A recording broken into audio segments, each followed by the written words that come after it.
ದೂರನ್ನ ಕೊಟ್ಟಿದ್ದಾರೆ ಸಹಕಾರಿ ಸಚಿವ ರಾಜಣ್ಣ ಅವರು.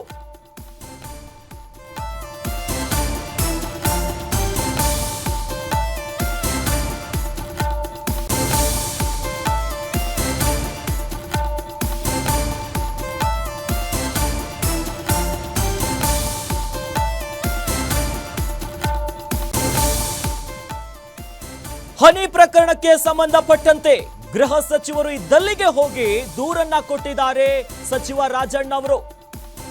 3 ಪುಟಗಳಲ್ಲಿ ಹನಿ ಕುರಿತು ಎಳೆಯಾಗಿ ವಿವರಿಸಿರುವಂತಹ ಸಚಿವ ರಾಜಣ್ಣ ಅವರು ಇವತ್ತು ಸಂಜೆ ಒಳಗೆ ಸ್ಫೋಟಗೊಳ್ಳುತ್ತಾ ಹಾಗಾದ್ರೆ ಹನಿ ಟ್ರ್ಯಾಪಿನ ಸತ್ಯ. ನೆಲಮಂಗಲದಲ್ಲಿ ಪರಮೇಶ್ವರನ್ನ ಭೇಟಿಯಾಗಿ ದೂರನ್ನ ಸಲ್ಲಿಕೆ ಮಾಡಿದ್ದಾರೆ. ಇಷ್ಟು ದಿನ ಇಡೀ ರಾಜ್ಯದಲ್ಲಿ ಸದನದಲ್ಲಿ ಯಾವಾಗ ಸ್ಫೋಟ ಆಯ್ತು, ಸಿಡಿ ಫ್ಯಾಕ್ಟರಿ ಇದೆ, ಹನಿ ಟ್ರ್ಯಾಪ್ ಇದೆ ಎನ್ನುವಂತ ವಿಚಾರ ದೊಡ್ಡ ಮಟ್ಟದ ಗದ್ದಲಕ್ಕೆ ಅಲ್ಲೋಲ ಕಲ್ಲೋಲಕ್ಕೆ ಸಾಕ್ಷಿಯಾಗಿತ್ತು. ಇಷ್ಟು ದಿನ ಗೃಹ ಸಚಿವರು ಹೇಳ್ತಾ ಇದ್ರು, ಹೇಳಿಕೆ ಮತ್ತೆ ಹೇಳಿದ್ರು, ಏನಂತ ದೂರು ಕೊಡ್ಲಿ, ಅವ್ರು ದೂರು ಕೊಡದೆ ಹೆಂಗೆ ಅನ್ನುವಂತ ಪ್ರಶ್ನೆ ಇಟ್ಟಿದ್ರು.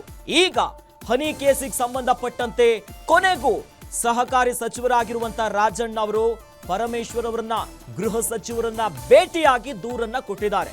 3 ಪುಟಗಳ ದೂರನ್ನ ಕೊಟ್ಟಿದ್ದಾರೆ. ಎಳೆಯಾಗಿ ಏನಿದು ಹನಿ ಕಹಾನಿ, ಏನಾಯ್ತು ಎನ್ನುವಂತ ವಿಚಾರಕ್ಕೆ ಸಂಬಂಧಪಟ್ಟಂತೆ ದೂರನ್ನ ಕೊಟ್ಟಿದ್ದಾರೆ. ಈ ಮೂಲಕ ಇವತ್ತು ಸಂಜೆ ಒಳಗೆ ಸ್ಫೋಟಗೊಳ್ಳುತ್ತಾ ಈ ಹನಿ ಟ್ರ್ಯಾಪ್ ಹಿಂದಿರೋದು ಯಾರು, ಆ ಗ್ಯಾಂಗ್ ಅನ್ನ ನಡೆಸ್ತಿರುವಂತ ಮಹಾನಾಯಕನು ಅಂತ ಮಾತು ಕೇಳಿ ಬರ್ತಾ ಇದೆಯಲ್ಲ, ಕಾಣದ ಕೈ ಯಾವುದು ಏನು ಎಲ್ಲವೂ ಕೂಡ ಬಯಲಾಗುತ್ತಾ ಅನ್ನೋದನ್ನ ನೋಡಬೇಕು. ನೆಲಮಂಗಲದಲ್ಲಿ ಪರಮೇಶ್ವರ್ ಅವರನ್ನ ಭೇಟಿಯಾಗಿ ದೂರನ್ನ ಕೊಟ್ಟಿದ್ದಾರೆ.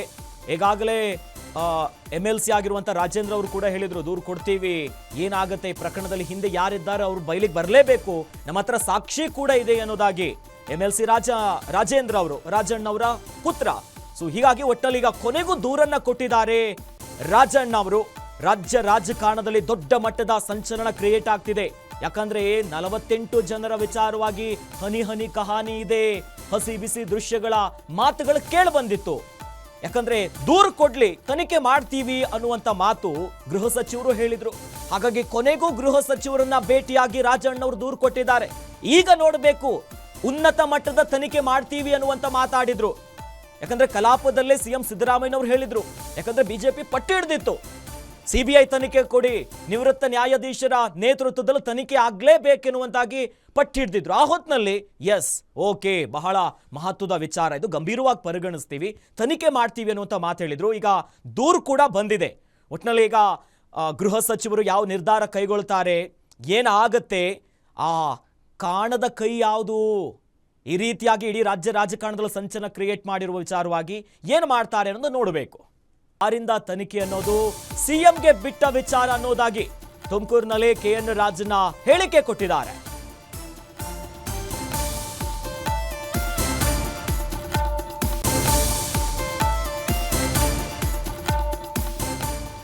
ಹನಿ ಟ್ರ್ಯಾಪ್ ಪ್ರಕರಣಕ್ಕೆ ಸಂಬಂಧಪಟ್ಟಂತೆ ಸಹಕಾರಿ ಸಚಿವ ರಾಜಣ್ಣ ಅವರು ಕಂಪ್ಲೇಂಟ್ ಕೊಟ್ಟಿದ್ದಾರೆ.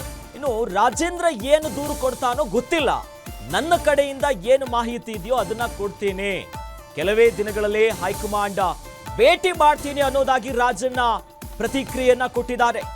ಹನಿ ಟ್ರಾಫಿಕ್ ಸಂಬಂಧಪಟ್ಟಂತೆ ಗೃಹ ಸಚಿವರನ್ನ ಭೇಟಿ ಮಾಡಿ 3 ಪುಟಗಳ ದೂರನ್ನ ಈಗಾಗಲೇ ಕೊಟ್ಟಿದ್ದಾರೆ. ಜೊತೆಯಲ್ಲಿ ಗೃಹ ಇಲಾಖೆಯಲ್ಲಿ ಈಗಾಗಲೇ ಮಾಹಿತಿಯನ್ನ ತರಿಸ್ಕೊಂಡಿದ್ದಾರೆ.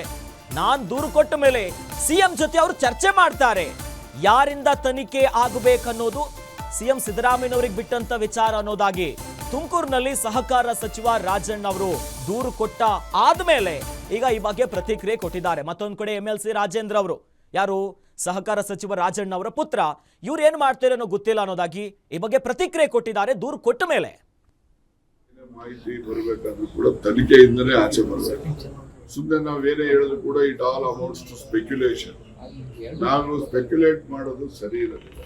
ನೋಡೋಣ, within a day or two ನಾನು ಅರ್ಜಿ ಕೊಟ್ಟ ಮೇಲೆ ಯಾವ ರೀತಿಯಲ್ಲಿ ತನಿಖೆಗೆ ಕ್ರಮ ತಗೊಳ್ತಾರೆ, ಅದ್ರ ಮೇಲೆ ಅವರು ತನಿಖಾಧಿಕಾರಿಗಳು ಏನೆಲ್ಲ ನಮ್ಮನ್ನ ಮಾಹಿತಿ ಕೇಳ್ತಾರೆ ಅದನ್ನೆಲ್ಲ ಸೂಕ್ಷ್ಮ.